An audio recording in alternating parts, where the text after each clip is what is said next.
Нормално ли е да получавате сметки за интернет на основание договор, който не сте подписвали, данните в който не са съвсем точни и освен това нямате интернет? Вижте, в този частен случай аз съм Мая Димитрова. Историята на Георги Пайтов започва с желанието му да смени интернет доставчика на работното си място.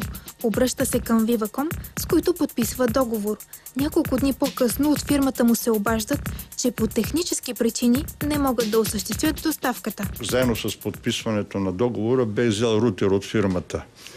На 25 8 месец, август, миналата година, върнах рутера и ми дадоха приемо-предавателен протокол, че са получили от мене рутера, той е в 2 екземпляра, че са получили от мене рутера и че договорът ми е прекратен. Всичко това се случва в края на август, като нито една от страните няма претенции към другата.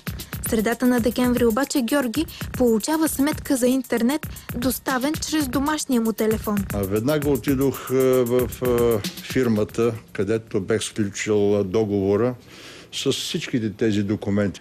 Казаха, че вероятно е станала грешка и ще ми се обадят до 1 час, ще ми се обадят на GSM да ми кажат, че сметките са анулирани.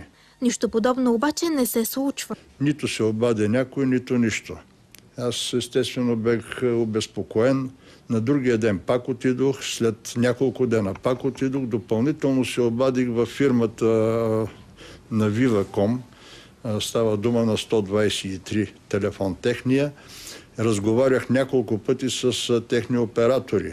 Всичките проявиха доброжелателство, че ще направят нещо по въпроса. Особено първия път. След това думите им беха: работи се по случая и до тук. Януари Георги получава втора сметка. Отидох във фирмата да искам извадка от договора, по който съм всъщност плащам интернет.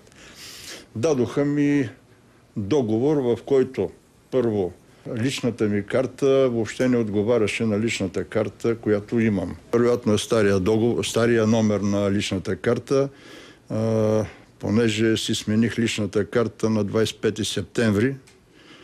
Договора, който е фалшивия договор, той е от 3 ноември. Никога не съм искал на този телефон да получавам интернет. Този номер го водят, че се намира на улица Зайчер, номер 82.